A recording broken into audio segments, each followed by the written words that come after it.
አሰላሙ አሌይኩም ወረህመቱላሂ ወበረካቱሁ። ውድና የተከበራችሁ የቻናሌ ቤተሰቦች እንዴት ናችሁ? እኔ ያለሁ አልሐምዱሊላህ። ወዳችሁ ፈዳችሁ ስለምትከታተሉኝ ከልብ አድርጌ አመሰግናለሁ። ይህን ቪዲዮ ከወደዳችሁት ላይክ፣ ሸር፣ ሰብስክራይብ ማድረጋችሁን አትርሱ። አስተማሪ ታሪኮችን እንደዚሁም አዝናኝ ታሪኮችን አካፍላችኋለሁ። ዛሬ ደግሞ እንደተለመደው በአዲስ ታሪክ ብቅ ብያለሁ። የታሪኩ ርዕስ አማናዬ ይላል። በእውነተኛ ታሪክ ላይ የተመሰረተ አማና ምን ያህል እንደሚከብድ ብዙዎቻችን እናውቃለን። አማናዬ ይላል። ፍርዶስ የሱፍ እባላለሁ። ተወልጄ ያደግኩት ጎጃም ደብረ ማርቆስ አካባቢ ነው። ሀገሩ፣ ህዝቡ፣ አየሩ ብቻ ሁሉም ነገር ደስ ይላል። ሀገሩ ብቻ ሳይሆን እኔም ቆንጆና ደስ የሚል ጸባይ አለኝ ማለት ባልችልም፣ ብዙዎቹ ግን ጸባይም ቁንጅናም አድሎሻል ይሉኛል። አልሐምዱሊላህ። ከሰው ጋር ለመግባባት ቢሆን ብዙም አልቸግርም። ቶሎ እግባባለሁ። ትምህርት የጀመርኩት በ7 ዓመቴ ነው። በትምህርቴ ጎበዝ ተማሪ ነኝ። ደረጃም ቢሆን ከ1 እስከ 3 አለቅም። ሁሌም በየአመቱ እሸለማለሁ። መምህሮቹ ሁሉ ይወዱኛል። መምህሮቹ ብቻ ተማሪዎቹ በጣም ነው የሚወዱኝ። አንዳንድ መምህሮች በተለያየ ምክንያት ሊቀሩ ካሰቡ ለእኔ ዳስተርና ቾክ እንዳስተምር ይሰጡኛል። እኔም ክፍለ ጊዜያቸውን ሸፍኜ አስተምራለሁ። ግን እኔን የሚበልጠኝ አንድ አብርሃም የሚባል ልጅ አለ። እሱ ከ1ኛ ክፍል ጀምሮ 1ኛ ሲወጣ፣ እኔ ደግሞ 2ኛ እየወጣው ይሄው 9ኛ ክፍል ደርሰናል። ግን ሁልጊዜ እንዴት አብርሃም ይበልጠኛል አንድ ላይ እየተማርን ብዬ እናድዳለሁ። መቼም ትምህርት ነውና እንደየልፋታችን ደረጃውም ይለያያል። ከራሴ በላይ በጣም የምወዳት አያት አለች። አልሐምዱሊላህ። አያቴ ለኔ እናቴ፣ አባቴ፣ እህቴ፣ ወንድሜ በአጠቃላይ ሁለ ነገሬ ናት።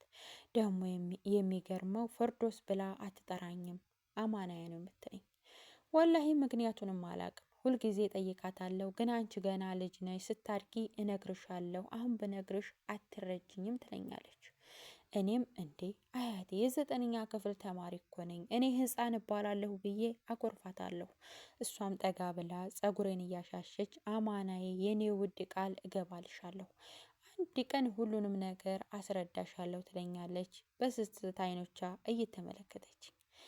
እኔም ፈገግ ብዬ አይ ውዱ አያቴ ስለ ስሜ የማላቅ ይመስልሻል? አማናዬ ምንድን ነው ስለ ስምሽ የምታውቂው? አያቴ ስለ አደራ ማንነት ብዙ አውቃለሁ እኮ። ምን? ስሜን ለማወቅ የተለያዩ ጽሁፎችን አንብቤ ነበርና ለመግለጽ ብዙም አልተቸገርኩም። አማና ማለት ብዬ መናገር ጀመርኩ። አማና ማለት ለመግለጽ በጣም ከባድ ነው። ከክብደቱ የተነሳ ተራራን ያንቀጠቀጠ፣ ሰማይን ያረደ፣ ምድርን ያሰነ፣ ብቻ ምን ልበልሽ አያቴ። አደራ እኮ ከመክበዱ የተነሳ ረሱል ሰለላሁ ዐለይሂ ወሰለም አማና ተሸከሟት ዘንድ ወደ ሰማይ አቀረበ። ሰማይንም ጌታዋንም አልችልም ይቅርታ አለች። በጣም ጠንካራ ወደ ሆነው ተራራም አቀረባት። ተራራም ጌታዬ ሆይ እኔ የመሸከም አቅም የለኝም በማለት ደካማነቱን አሳወቀ።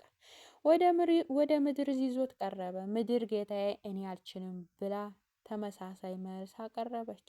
ከዚህ ሁሉ በኋላ ወደ ሰው ልጅ ቀረበች። የሰው ልጅ ምንም ሳይል እሺ ብሎ ተቀበላት።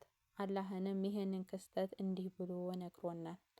እኛ አደራን በሰማያት በምድር በተራራዎች ላይ አቅርበናታል። ሁሉም ነገር ግን እኛ አቅም የለንም፣ አንችልም፣ እምቢ አሉ። ሰውም ተሸከማት። እርሱ በጣም በድለኛ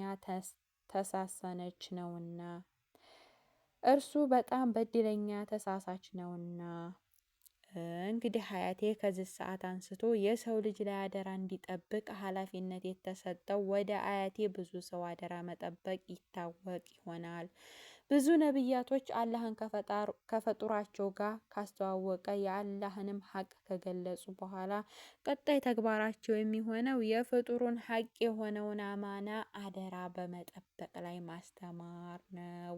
ከምንም በላይ ደግሞ የመጨረሻው ውድ ነቢይ የሆኑት መሐመድ ሰለላሁ ዐለይሂ ወሰለም በአደራ ጠባቂነታቸው የታወቁ ነበር። ለዛም ነው ነቢዩ ከመሆናቸው በፊት ጀምሮ መሐመድ ኢማን፣ ታማኝ መሐመድ የሚሉት። አያቴም ታለቅስ ጀመር። ግን እኮ እኔም ብላ ማውራት ስትጀምር በጣም እያለቀሰች ነበርና አስቆምኳት። ምንም ነገር መስማት አልፈለግም። አሁን እንባሽን ታጠቢው ብዬ ውሃና በማስታጠቢያ ይዤላት መጣሁ። እሷም ከታጠበች በኋላ ግን አማናዬ የኔ ውድ ልጅ አላህ አደራ ጠባቂዎቹን ይወዳል አይደለም? አዎ ውዷ አያቴ ትጠራጠሪያለች እንዴ? አዎ አደራ ጠባቂዎችን አላህ ይወዳል። ለዛም ነው የእሱ ምርጥ ባሪያዎች መግለጫ ያደረጋት። በዚህ ተግባር የተነሳ ባሪያዎች ላይም የሚጸድቅባቸው አላህ በሁለት የቁርአን አንቀጽ ላይ እንዲህ ይላቸዋል አልኳት። እነዚያ እነርሱ አደራዎቻቸውን ቃል ኪዳኖቻቸውን ጠባቂዎች ይሆኑ ይላል። ደግሞ ውዱ አያቴ አደራ ቃሚያ ለመቆምና ላለመቆሟ ዋስትና ምክንያት ናት። አደራ ጠባቂዎች በምድር ላይ እስካሉ ድረስ ቃሚያ አትቆምም። ሰዎቹ እሷን ችላ ማለት ሲጀምሩና በምድር ላይ ለባላደራነት የሚበቁ ሰው የጠፋ ጊዜ የዛኔ ቃሚያ ለመቆሟ ትልቅ ምክንያት ትሆናለች።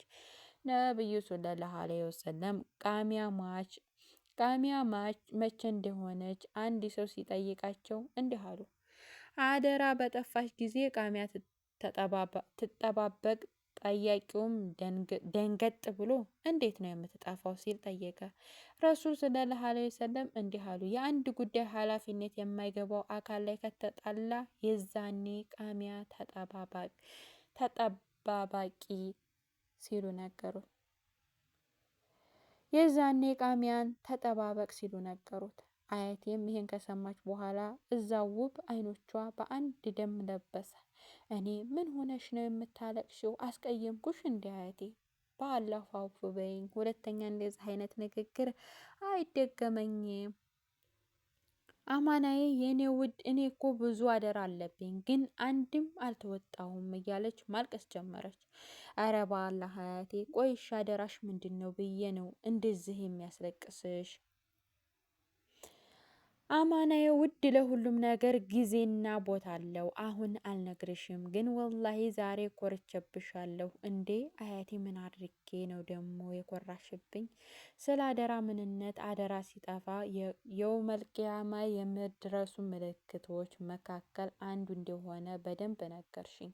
አይ አያቴ፣ የውመል ቂያማ የመድረሱ ምልክቶች አደራ አለመወጣት ብቻ አይደለም፣ ብዙ ምልክቶች አሉት። ለምሳሌ ፈተና መብዛቱ፣ ሳቢያ ሞት መመኘት፣ ሙስና፣ ማጭበርበርና የዋጋ ንብረት እያለ መምጣት፣ ስስት መስፋፋት እያልኩ ከመሀል የቤት ስልክ ጠራ። አያቴ በዚህ ሌሊት ማን ይሆን የደወለው?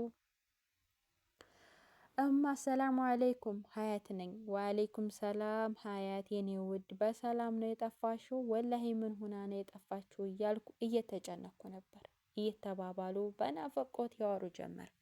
እኔም ከስልኩ አጠገብ ተቀምጬ አለቅስ ጀመር። ሀያት ማለት እናቴ ናት። ነገር ግን መልኳን አላውቅም። እኔም በወለደች በ2 ዓመቴ ነው በችግር ምክንያት ወደ አረብ ሀገር ጥላኝ ሄደችው።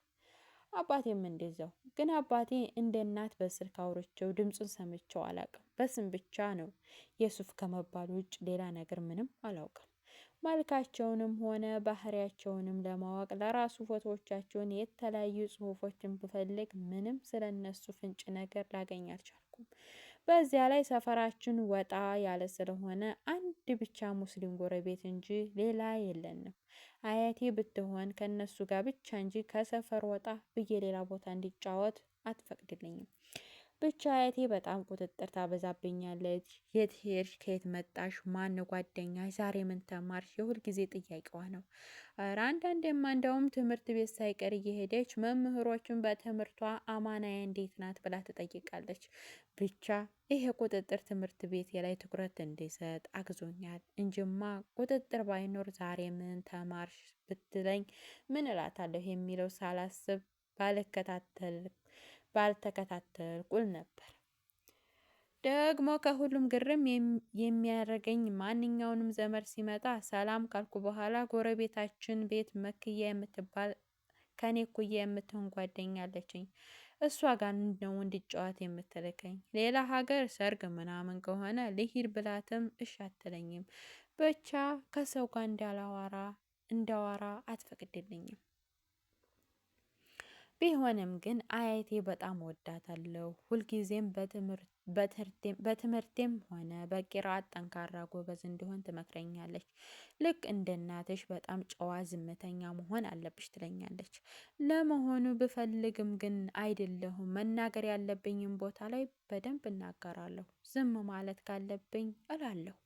በቂርአትና በትምህርቴ እንኳን አያቴ እንደምትፈልገው ጠንካራ ለመሆን ሁሌም እለፋለሁ። ብቻ ብዙ ስበብ እማዬ ልጅ እንዴት ናት ስትል ከሀሳቤ ነቃሁ። አያቴም ልጅሽማ ብታያት እንዴት አድርጌ እንዳሳደግኩልሽ በትምህርቷ በድኗ ጸባዩዋ ብቻ ልጅ እንዴት አይነት ልጅ መሰለሽ አላህ መርቆ የሰጠሽ አለቻት። አልሐምዱሊላ እማ አላህ ልፋቴን አይቶ በእሷ ሊክሰኝ ይሆን? እሱ ምን ያንሰዋል? እንደሱማ አትበኝ፣ ለትንሽ ቀን ነው አብሽሪ። እሽማ አጠገብሽ ናት እንደ ፍርዶስ ካለች እስኪ ድምጿን አሰሚኝ አለቻት። አያቴም አማናዬ የኔ ውድ እንኪ አናግሪያት እናትሽ ናት ብላ ስልኩን ሰጠች። ይገርማል ወይ እናት እንደዚህ በልጅ ትጨክናለች እንዴ? 13 ዓመት ሙሉ በዛ ላይ ትምህርት ቤት ስሄድ ያገኙ ዘመድ ሁሌ እኔን ሳዩ አፉን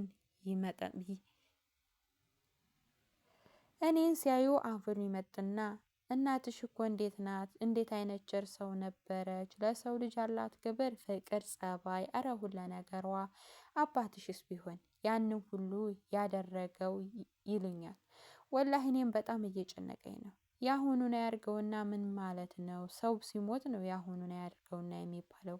በህይወት እያለ ያሁኑን አድርገውና ሁሌም ነገር ይበልጣል። ባደኩ ቁጥር ውስብስብ እያለብኝ ነው። እሺ አሁን ለምን እንዲህ ይሉኛል? ልክ እንደ ሞትሽ ሁሌ ልበላት ወይስ ለአያቴ ልንገራት እያልኩ ሳስብ ሀሎ አለችኝ። ልጄ ወደ የት ሄድሽ አለችኝ። እኔም ከእንቅልፌ ደንግጦ እንዴት ተነሳ ሰው እማ አለሁ ኔትወርክ ነው መሰል አልሰማኝ ስላለ እኮ ነው። አሁን ግን በደንብ ይሰማኛል። አይ ይሄ ኔትወርክ ችግሩ እኮ ነው። ወላሂ ሁልጊዜ ለመደወል እፈልጋለሁ ኔትወርክ እምቢ ይለኛል። መቼም ፍርዶስ አልተቀየምሽኝም አደለ አለችኝ። አይማ ምን ብዬ ቀየምሻለሁ? እኔ እኮ አሁን ህፃን ልጅ አይደለሁም። ለምን ሳትደውልልኝ ብዬ አልቀየምሽም። ድሮም እኮ ህፃን ስለነበርኩ ነው፣ ስለማትወጂኝ ነው ሁልጊዜ የማትደውይው የምልሽ። አሁን ግን ችግሩ ይገባኛል። ይህን ተይውና እማ ግን ለምንድን ነው ወደ ሀገርሽ የማትመለሽ? ሀባይ በገልቢ ስለተከታተላችሁ በጣም አድርጌ አመሰግናለሁ። ቀጣይን ክፍል ኢንሻአላህ ይዤላችሁ እመጣለሁ ማለት ነው።